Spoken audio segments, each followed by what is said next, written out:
परम प्रेमाने श्री श्री ठाकुर परमानंद जगज्जननी श्री श्री बर्मा परम पूज्यपाद श्री श्री बर्मा परम पूज्यपाद श्री श्री आचार्य गुरु रातुल चरण शतकोटि प्रणाम।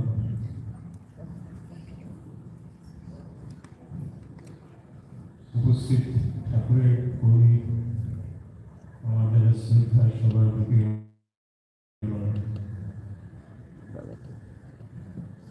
শ্রদ্ধা নিবেদন করছি। আর এখানে যারা এসেছেন সবার কাছে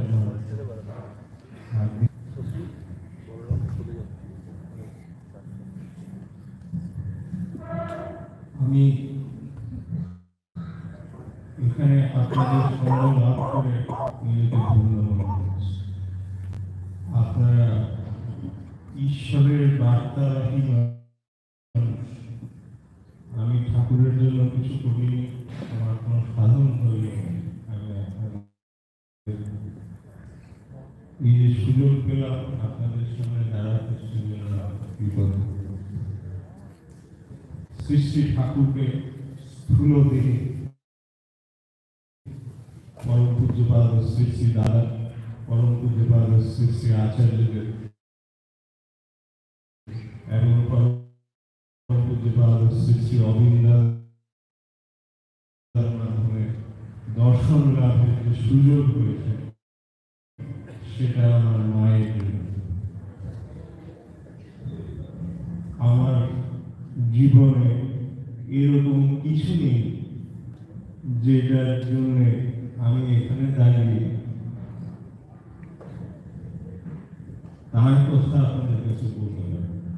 কিছুই নেই, আমি যে বেঁচে আছি সেটা আমি জাস্ট বেঁচে আমার পরিবারের অজস্র ঘটনা রয়েছে। আমার মায়ের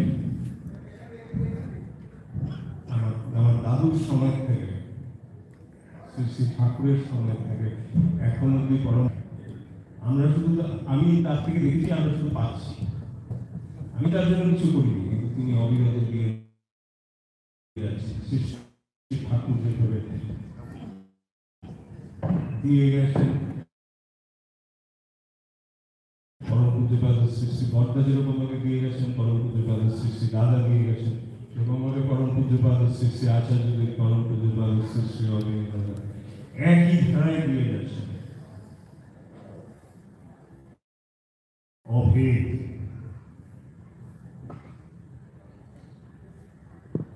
পরম পূজ্যপাদ শ্রী শ্রী আচার্যদেবের কথা বলতে গেলে এই বলতে হয়, আমার বাবা ক্যান্সারের পেশেন্ট, মরে যাচ্ছিল, কিছু ছিল না, তিনি নিজে ওষুধ দিলেন, সব ডাক্তার আশা ছেড়ে দিয়েছে 2 মাস। আমি পরম পূজ্যপাদ শ্রী শ্রী আচার্যদেবের কাছে গেলাম, গিয়ে বললাম 2 মাস এরকম কিছু। তিনি বললেন ডাক্তার ভগবান নেই। ডাক্তার কি ভগবান? এই ধরনের আমি যা বলছি সেগুলোর মধ্যে ভুল ভ্রান্তি থাকতে পারে, আমার মতো করে বলছি।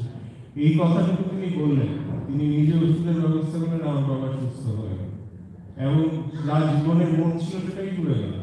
5 বছর অক্লান্তভাবে আমার মা শুধু বিছানায় ছটফট করেছে। আমার বাবা যন্ত্রণায়, টার্মিনাল ক্যান্সারের পেশেন্ট, সেই যন্ত্রণা ইমাজিন করা যায় না। আমার মা সারা রাত যায়, এরকম ভাবে 4-5 বছর একটা না, আমাদের বাড়িতে সেটাই পরিবেশ ছিল। সেটা থেকে আমার বাবা সুস্থ হয়ে সেই ওষুধ খেয়ে 3 বছর বেঁচে, আর অন্য সব আমাদেরকেও প্রায় ভুলে গেছে, শুধু ঠাকুরের গল্প করে 3 বছর বেঁচে গেল। আর পরম পূজ্যপাদ শ্রী শ্রী আচার্যদেব বলেছিলেন তার যতটুকু পরমায়ী তার পুরোটাই গেল। এরকম ঘটনা হসপিটাল সব ডাক্তাররা বোর্ড বানিয়েছে এটা ট্রিট করার জন্য, কি হবে কেউ জানে না, প্রগনোসিস কিছু জানে না। আমার জামাইবাবুরা সব হয়তো হাসে যে কি করতে হবে, কি কেউ আমার ডাক্তার এত বড় সব জায়গা থেকে খুলে হয়ে যাবে। তুই যা এইখানে যে ডাক্তার সে চিকিৎসকরা যদি এখন সম্পূর্ণ সুস্থ, সব ডাক্তার বলছে আমি পয়সা, তিনি বলেছেন কোথা থেকে আমি কি করবো। ডাক্তার অপারেশন করে বলছেন এইরকম আমি কখনো সার্জারি আগে করিনি। তিনি বলেছেন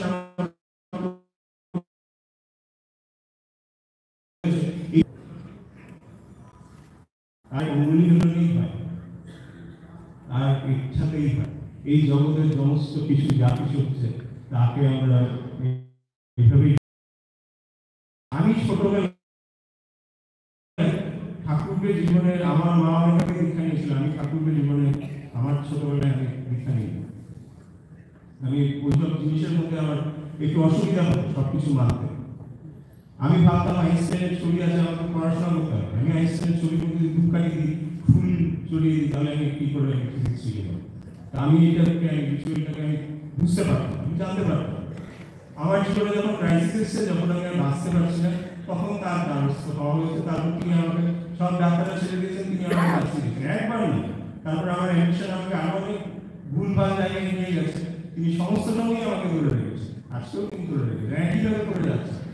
এখন ব্যাপার হচ্ছে আমি যে আগের জায়গা থেকে এখন অন্যরকম কথা বলছি, আমার তো এরকম বিশ্বাস যে জিনিসটা, সেটা আমার মনের মধ্যে আসতেই অসুবিধা হতো। এখানে বোতলটা রেখে দিচ্ছি, আমার ঘরের বাইরে গিয়ে মনে হতো কি করে বিশ্বাস করবো যে বোতলটা এই জায়গায় আছে, দেখতে তো পাচ্ছি। ঈশ্বর তো অনেক পরের কথা, আমি তো বোতলটা কিন্তু ঘরের বাইরে গিয়ে দেখতে পাচ্ছি না, তাহলে এটা যে এখানে আসছে, এটা যে আবার নতুন করে কিছু মলিকিউল এসে বোতল হয়ে যায়, সেটাও তো আমার বিশ্বাস করতে অসুবিধা হচ্ছে। এরকম ধরনেরই আমার মনে হয়। তারপর আস্তে আস্তে যখন আমি নতুন জীবন ফিরে পেলাম, আমি আস্তে আস্তে তার কাছে যেতে শুরু করলাম, তার কথা শুনতে, তার কাছে গিয়ে দাঁড়াতাম, দেখতাম, এটা একটা নতুন জগৎ মনে হতো, না অদ্ভুত রকম কৌতূহল করতো, এটা তো অন্যরকম। তারপর এখন আমার মনে হচ্ছে এরকম ঘটনাটা, যে আমি যদি একটা বই নিই, আমি যতটুকু আমার ছোট ক্ষুদ্র বোধে আমার যতটুকু এসছে, ঘটনাটা অনেকটা এরকম যে আমার কাছে কেউ যদি একটা বই দিয়ে দেয়, একটা কোনো সাবজেক্টে, ফিজিক্সের কোনো বই, সে বইটা তো একটা ম্যাটার, একটা ম্যাটার, গ্রস ম্যাটার, এটার একটা ওজন আছে, এটাকে মাপা যায় কিলোগ্রামে, একটা ম্যাটার। এটাই কি বইটার সব? এটা বইটার সব নয়। এই বইটা যদি ফিজিক্সের বই হয়ে থাকে, সেই বই যদি আইনস্টাইন লিখে থাকে,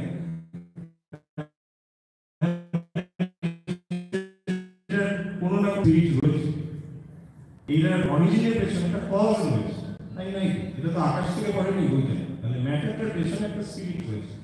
ঠাকুরের জায়গায় এসে আমি দেখতে পেলাম যে ঠাকুর সমস্তটাকে নিয়ে, এই ম্যাটার স্পিরিট সমস্তটাকে নিয়ে একত্র করে জিনিসটা আসলে কি করে বোধগম্য করা যায়, যে স্পিরিট জিনিসটা একটা ব্যাপার না।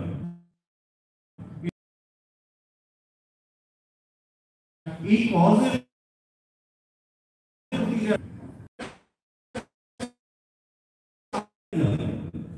তার সেটার পুরো রহস্যটাকে তার জানার ইচ্ছা হয়েছে, সে কিন্তু সেই বইয়ের মধ্যে সীমিত থাকবে না, সে কিন্তু নিজে পয়সা খরচ করে সে চলে যাবে যেখানে আইনস্টাইনকে পাওয়া যেতে পারে, বা আইনস্টাইনের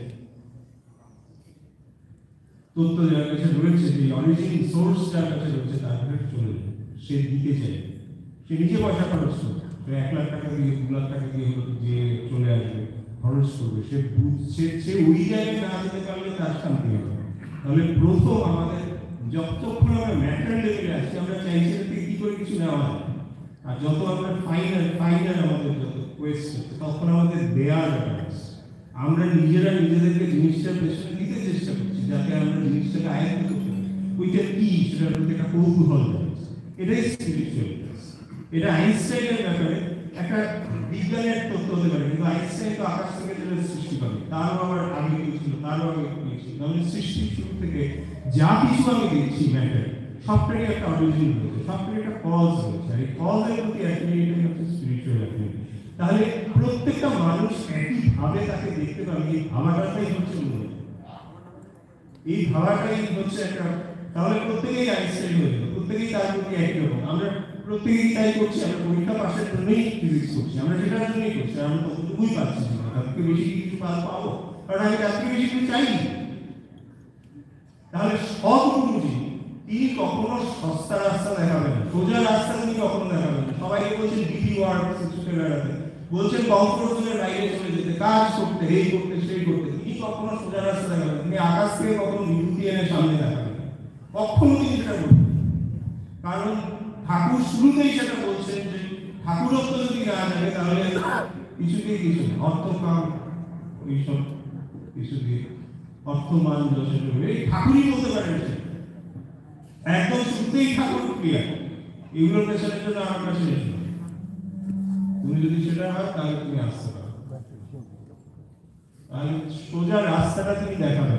ফিজিক্সেরও টিচার থাকতে পারে যে শর্টকাট পেপার দিয়ে দেবে, এই কয়েকটা প্রশ্ন করলেই পাস করে যাবে, সবাই তার কাছে যাবে কারণ সেটা পপুলার। আর যে কঠিন রাস্তা দেখাবে তার কাছে যাবে কম। আইনস্টাইনের কাছে কম লোকের যেত, তাকে বুঝতেও খুব কম লোক, খুব কম লোক তাকে বুঝতে পেরেছে, যার জীবনদশা অ্যাকচুয়ালি সে কি বুঝতে পেরেছে। সবাই হাত তালি দিয়েছে অনেক পরে, সে শুধু আইনস্টাইনের ক্ষেত্রে। আর অবতার পুরুষ তো আমি ছেড়েই দিলাম, শ্রীরামকৃষ্ণ যখন ছিল কজন তাকে বুঝতে পেরেছে। এক স্বামী বিবেকানন্দ ছিল, আর কয়েকজন ছিল তার কাছাকাছি, তাদের কিছুটা কৌতূহল রয়েছে তার সম্বন্ধে, তার জানার আগ্রহ রয়েছে। আর স্বামী বিবেকানন্দ বলছেন যে এই আমার স্বামী বিবেকানন্দ নিজে বলছেন যে আমি শ্রীরামকৃষ্ণের কথা বলছি, যে তার ধুলি মুঠিতে হাজার হাজার বিবেকানন্দ সৃষ্টি হতে পারে, তার সেই ঐশ্বর্য তাকে দেখতে পেরেছি। তাহলে এই যে আমরা পরম পূজ্যপাদ শ্রী শ্রী আচার্যদেরকে স্থূল দেখে এখন পাচ্ছি, পরম পূজ্যপাদ শ্রী শ্রী অবিন্দ্রদেরকে স্থূল দেখে এখন পাচ্ছি, এইটা হচ্ছে এই সুযোগ আমরা হারাতে চাই যে তিনি আমাদের সামনে লীলা করে চলেছেন, নাকি আমরা গল্প গুজব করতে চাই? এটাই হচ্ছে আমার প্রশ্ন। ইমার্জেন্সি যদি হয় আমরা কিন্তু ওইসব করি না। আমাদের পেশেন্ট যদি থাকে, তাহলে আমার হাসপাতালে যদি পেশেন্ট থাকে, তাহলে সবাই চেষ্টা করবে যে নেক্সট 8 ঘন্টার মধ্যে আমাকে গিয়ে বাঁচাতে হবে, তখন আর কারোর টাইম থাকে না। সে সব ট্রাফিক সিগন্যাল সবাইকে যেখানে হাত পাততে হয় শান্ত পাততে, যেখানে কথা বলতে হয় করবে, সে যাবে গিয়ে 8 ঘন্টার মধ্যে আমার বাবা, আমার মা, আমার পরিবার, আমার জিনিস আমাকে করতে হবে। সেই আর্জেন্সি যার আছে সে কাজ করতে সে বেড়ে যাবে, কারণ তার এদিক ওদিকে দৃষ্টি যাচ্ছে না, আর কোনো কথাতে সে কান দিচ্ছে না। সে একবার স্থির নিশানা ঠিক করে নিয়েছে যে এইটাই। আর স্পিরিচুয়ালিটি ডিফিকাল্ট জিনিসটাই হচ্ছে এটা, যে স্পিরিচুয়াল কোর্সটা যদি মাঠ জলের মধ্যে চুবিয়ে দিলে, কারণ যদি প্রাণ হাঁসফাঁস করতে থাকে, কতক্ষণ চুবিয়ে দিলে বুঝে দিলে ঈশ্বরকে কি করে বুঝবো? জলের মধ্যে ডুবিয়ে জলের মধ্যে যখন ডুবিয়ে দিয়েছে, তারপর তার কিছুক্ষণ পরে বলছে যে না, উঠতে চাইছে না, উঠতে দিচ্ছে না। কিছুক্ষণ পরে যখন বলছে কেমন লাগছিল, বলছে তো জান বেরিয়ে যাচ্ছিল, এখন না তুমি বলছে, সেই রকম আত্মীয়তা হলে জানতে পারা যাবে। আমরা যেটাকে আধ্যাত্মিকতা মনে করি, সেটা আমাদের একটা চর্চার ব্যাপার। আমরা একটা জাস্ট কথা বলি, এটা নিয়ে মজা লাগে, ভালো লাগে, ওইরকম চায়ের আসলে আমরা এটা বলি। আচার্যদেব একদিন বলছেন, আচার্যদেবের সামনে দাঁড়িয়েছিলাম, আচার্যদেবকে একদিন জিজ্ঞেস করছেন যে এসব করে কি হবে? খারাপ লোকেরা এত বেশি, এত খারাপ প্রেশার করছে, এর মধ্যে একটু ভালো কাজ করে কি আর হবে? এরকম একটা জিজ্ঞেস করছিলেন। আচার্যদেব বললেন সেটা কথা না, ভালো লোকের সংখ্যা অনেক বেশি খারাপ লোকেদের থেকে, অনেক বেশি। খারাপ লোকেরা সুন্দর অল্প কয়েকটা মুশকিল, কিন্তু ডিফারেন্স হচ্ছে খারাপ লোকেরা যখন কোনো চোর বা কোনো ডাকাত বা কেউ যখন কাজ করে, তখন তারা খুব কেয়ারফুলি এক্সিকিউট করে। আপনি দেখবেন কোনো ডাকাত চোর কখনো আনপ্ল্যান করে কাজ করে না। ওয়ার্ল্ড ট্রেড সেন্টারে অ্যাটাক করেছে, কয়েকটা ব্যাকআপ প্ল্যান তারা কত বছর ধরে প্ল্যান করেছে, এটা যদি ফেল করে, এটা যদি ফেল করে, এটা যদি ফেল করে, এই অ্যাগ্রেশন ছিল তাদের।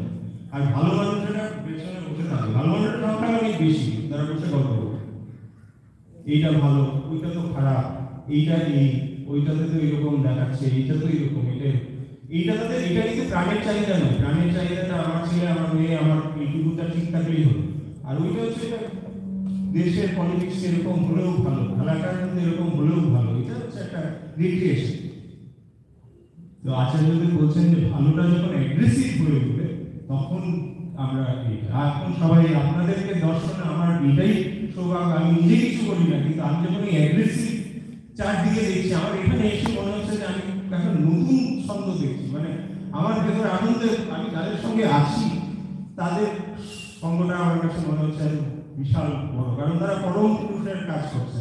এই পরম পুরুষ আমাদের মাঝে লীলা করে যাচ্ছে না, তারা সেই লীলায় ব্রত আছে, আর লীলার সেই ব্রততে তারা নিজেদেরকে উৎসর্গ করেছে। এইটা আমার কাছে একটা বিরাট প্রাপ্তি নিজের কাছে। আর এই অ্যাগ্রেশন, এই সমস্ত কিছু নিয়ে তাকে আমরা জীবনে তার থেকে যা পেয়েছি, একবার আমরা শুধু নিজেদের পরিবারের দিকে তাকাই। এখানে যারা যারা এসেছেন, প্রত্যেকের পরিবারকে তিনি দান করিয়েছেন। যারা শ্রী শ্রী আচার্যদেবের সঙ্গ করেছেন, শ্রী শ্রী আচার্যদেব, শ্রী শ্রী অমিতাভ, একইভাবে আমরা পেয়ে গেছি। শ্রী শ্রী ঠাকুর যা করেছেন, ঠাকুরের সময় ঠাকুরকে মানুষ পায়ে কয়লা দিয়েছে। যখন ঠাকুরের ভাব সমাধি হচ্ছে, ঠাকুরকে টেস্ট করার জন্য যে ঠাকুর আসলে ভাব সমাধি হয়েছে, ঠাকুর খেতে বসেছেন, ওই পাঠ থেকে জিজ্ঞেস করছি এক্ষুনি যদি ঠাকুর আসে তাহলে বোঝা যাবে যে ঠাকুর অবতার। এরকম ভাবে ঠাকুরকে কষ্ট দিয়েছে, ঠাকুর তখন একটু খেয়ে ছুটে গেছে, এরকম ভাবে ঠাকুরকে যন্ত্রণা দেওয়া হয়।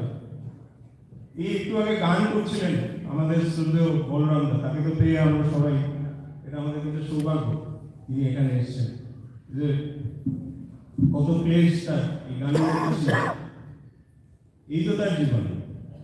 কি কি আছে তার জীবনে, কি চিনি চেয়েছেন আমাদের কাছে। এই যে এত লক্ষ কোটি মানুষ যারা সবাই জড়ো হয়েছে, প্রত্যেকের প্রাণের মধ্যে তুমি, এই যে আমার মায়ের কথা বললাম, আমার বাবার কথা, আমার কথা, আমার একজনকে তিনি বলেছেন তোরা আবার আসিস, শেষে আমাকে বলে যাস কি হয়েছে, একজনকে তো তিনি বলেন।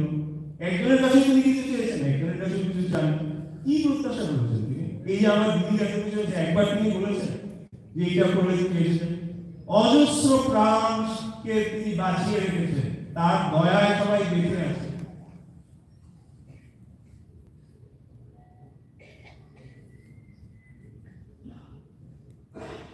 একটু গ্র্যাটিটিউড যার মধ্যে আছে, একটু এইটুকু, আমি কিসের দয়ায় বেঁচে আছি, কিসের জন্য বেঁচে আছি, তার কোথায়, যেহেতু ইমার্জেন্সি মধ্যে কাজ করছে।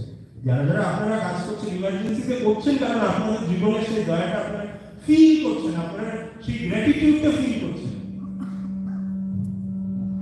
আর যারা সেটা ফিল করতে পারছে না, যারা হয়তো কোনো একটা কারণে বিক্ষিপ্ত হয়ে গেছে, তারা তো আমাদেরই মতো, তারই সন্তান।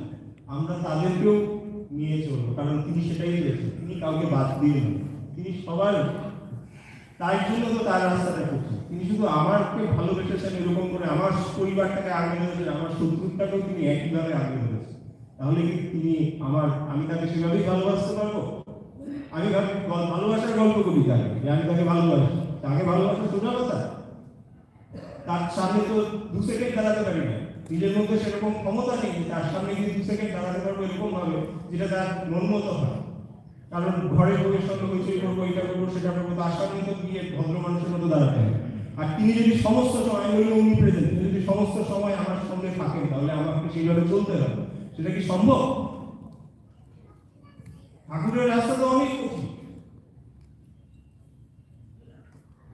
ঠাকুরের রাস্তা কঠিন, ঠাকুর সবাইকে নিয়ে চলতে হবে। এই একজনের প্রতি আমার মনে বিদ্বেষ ভাব এলো, সেই সঙ্গে সঙ্গে তো ঠাকুর বললেন জানি তাকে তো, সেও তো আমার সন্তান, তাহলে আমার শত্রু যে তাকে দিই, তাহলে এই সবাইকে নিয়ে, তাহলে ঠাকুরের কাজ কখনো সহজ হতে পারে না। ঠাকুরের কাজ কখনোই সহজ হতে পারে না। ঠাকুরের কাজ এই সবাইকে নিয়ে, সবার জীবনের মধ্যে এই গ্র্যাটিটিউডের ফিলিং, যে দেখো তুমি এটা পেয়েছি। আর যাদের এই ইনগ্র্যাটিটিউড সেট করেছে, তাদের নিজেদের জীবনটাই ভয়াবহ হয়ে যায়, সেজন্যই তারা তাকে রক্ষা করার জন্য এরকম ভাবে আমাদেরকে ছুটতে বলেছে, তাদের নিজেদের জীবনকে রক্ষা করার জন্য।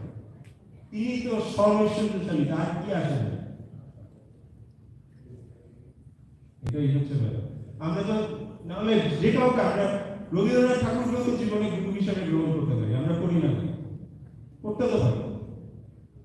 ওই প্রশ্ন তো আসতে পারে যে তাকে, আমার তো লেখা তার ভালো লাগে, তার জীবনের শেষের লেখা আমার ভালো লাগে, কিন্তু আমি দেখবো যে রবীন্দ্রনাথ ঠাকুরের জীবনে ট্রানজিশন রয়েছে, তার আর্লিয়ার স্টেজে যে লেখা এবং তার শেষে যে লেখা, সেটা এক লেখা না।